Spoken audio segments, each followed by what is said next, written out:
Hey everyone, welcome back to another week of B.Y.O.B. I'm Dan Carson from WIllow Mortgage. It's a great week for my family and I. My daughter's going into kindergarten. My son is going into third grade. So we're going through a season of change.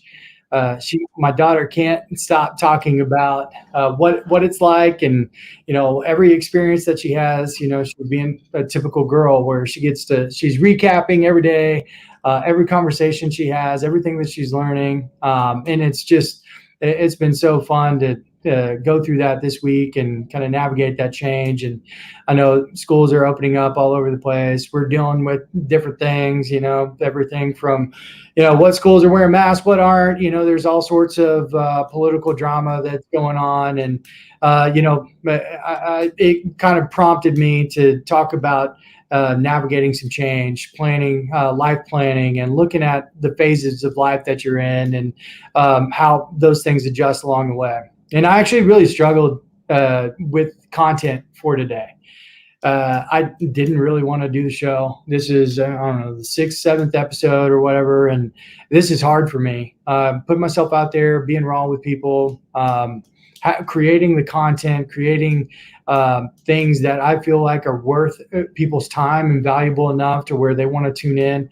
It's hard. And I was out there telling my team, I was like, this is the way I'm going to do video marketing. It's the way I'm going to get in front of more people. It's the way I'm going to help share who I am with others.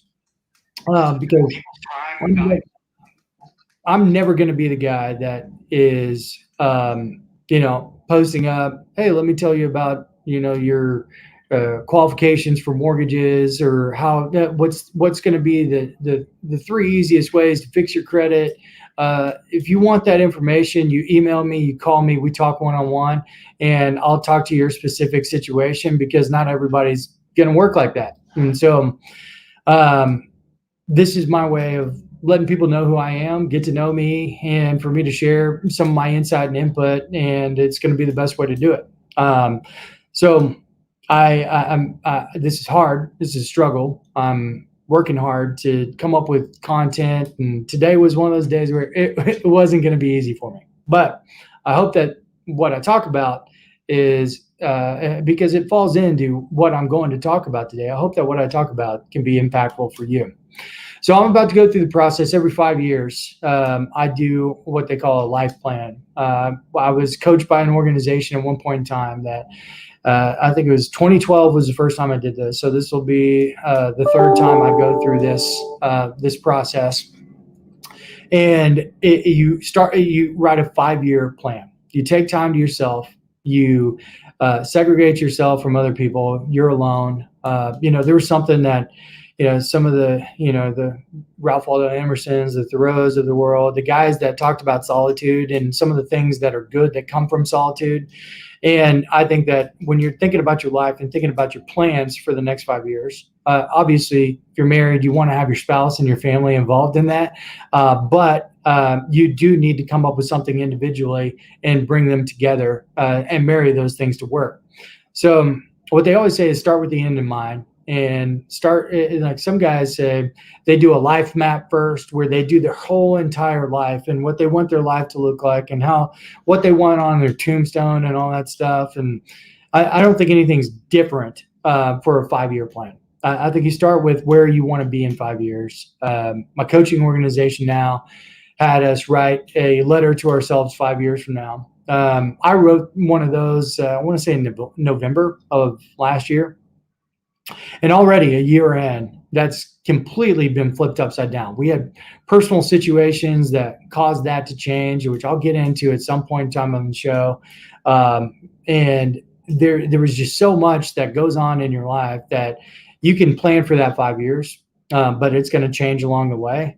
I will say that every time I've done this exercise, those 5-year goals, those things that I put into place, those things that I wanted to, kind of will to happen over time, they happen.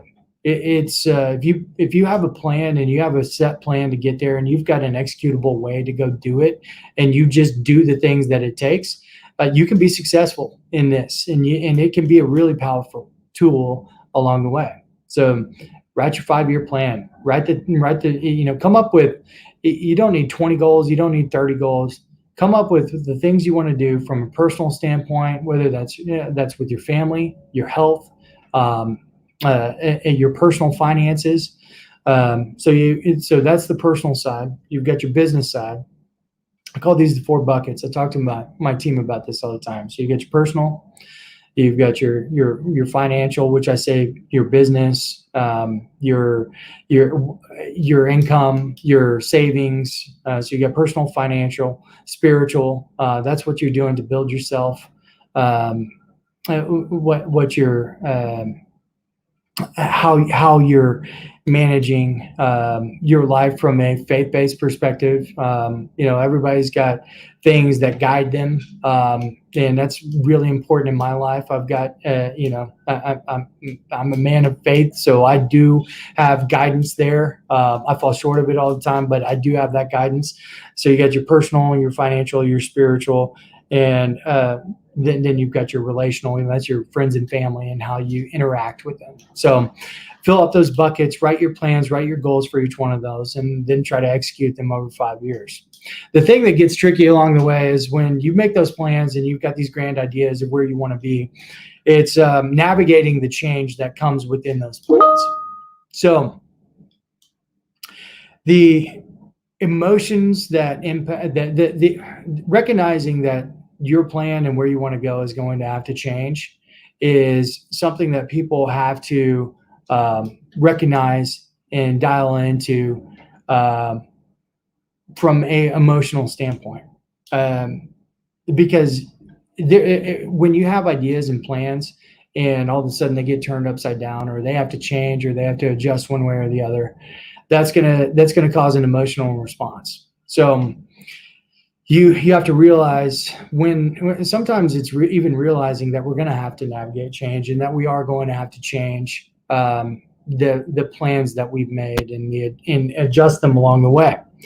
So you evaluate your situation, you evaluate that 5-year plan, you evaluate your goals, and then you look at how it impacts things. And you have to look at making new plans and how all of that's going to impact everybody around you. So I've just got a couple of tips of maybe some actionable items that you can take when you're going through the process of navigating change within your plans. So the first thing I said is identifying that you need to make a change. And when you identify that you need to make a change, that's where the emotion kicks in, and you have to start giving up on certain things that you felt really passionate about, and seeing how that impacts other parts of your plan. If part of your plan is to say, hey, I want to have a 6-pack in my health piece, but then all of a sudden you tear your ACL while you're working out, you're going to have to change a lot of what your plan is to get what you're doing. I can't do this activity, I can't do that. Here's how my time's going to change from a PT schedule, from a surgery schedule, from a eating habit schedule.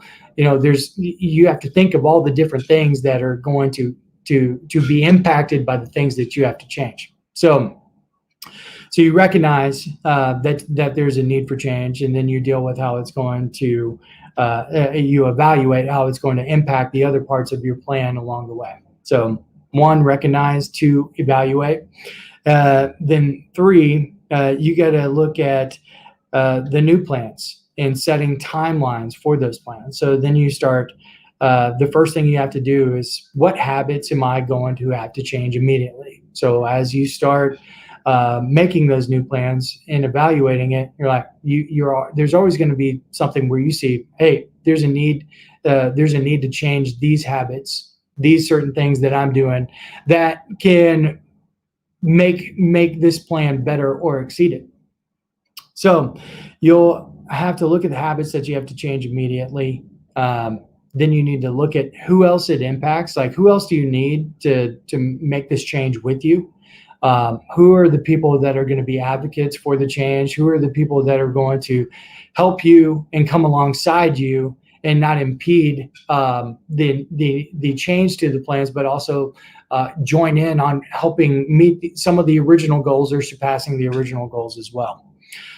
You got to have smart, specific, measurable, attainable, realistic, and timely goals that you can use to navigate the change. Going back to ACL. All right, surgery's this date. My timeline for PT is this. If I do this, I can speed it up somewhat.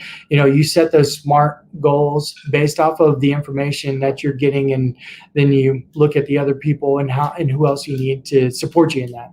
Sometimes all you need from other people is like support. Sometimes you just need accountability. Sometimes you need somebody to help you look at the plan that you're doing and evaluate whether or not it makes sense, or evaluate whether or not it's going to be any good. A lot of times we make plans and they sound great to us, and then we have somebody else like check us on what the plan is going to look like, and then we're like, sometimes people are, if the right people in your life are going to tell you, hey, that's a bad idea, that's a bad plan, here's why, and it's going to make you shift and adjust. So, you've identified that you need to make a change. You're starting to evaluate it. You're starting to set timelines. You're setting goals. You're looking at the habits that you need to change immediately. You've identified the people that you need to have on board to make the change.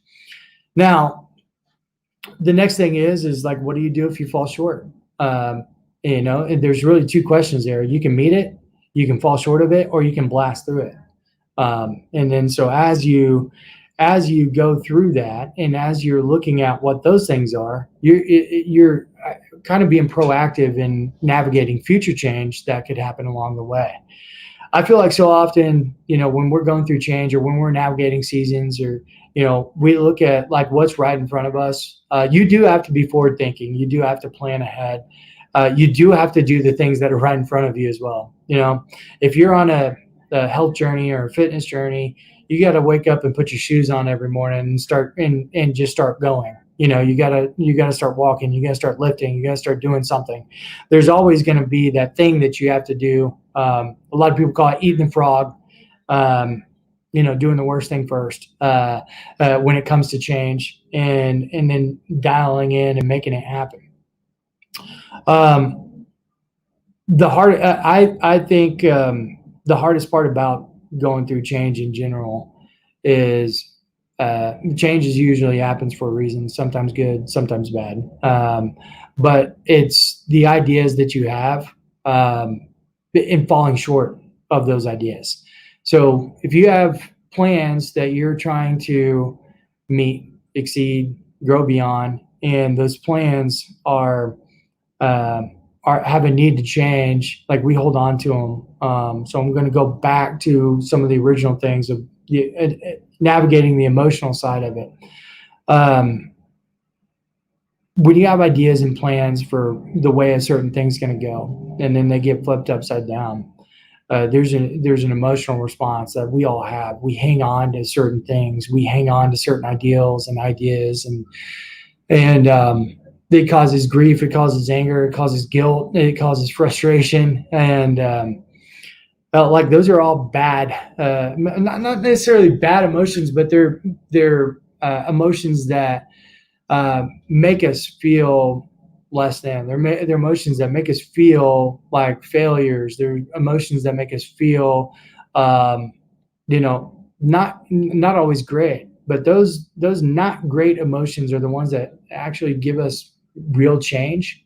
They allow you to be formed. They allow you to have experiences to be better for the people around you and those that are navigating change.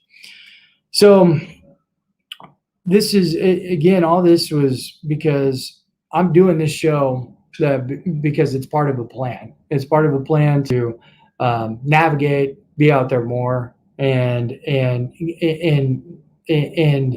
let people know who I am on a somewhat realistic level, the best that I can. And me knowing my shortcomings and my failures, and sharing them with the people, with random people. I don't know who's going to watch this. I don't know if anybody's going to watch it, but trying to share my struggles within it to help other people is an important part of who I am, because this is part of a plan, and navigating the change within it, because I didn't know whether I'd like it. I didn't know whether I'd hate it, but I'm just doing it. Lyndon gave me, so Lyndon, who's always in the background on the show, he gave me an interesting perspective. He said most podcasts don't make their 20th episode. And today I resonate with that, because it's hard. It's hard to come up with good content. It's hard to think about what to say or what's going to be interesting enough for people to actually want to tune in and listen to.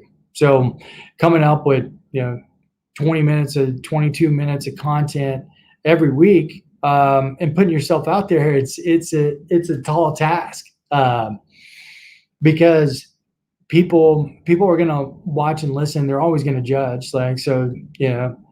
We all put up a facade, social media, whatever it is. People see what they want other people to see. But this is a pretty raw thing to do, because you can't really fake, 20 to 30 minutes of you being yourself, interviewing somebody, talking to people. You're going to be who you are.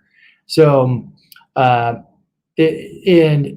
doing that consistently on a weekly basis, because it's part of a plan, is a difficult thing to do.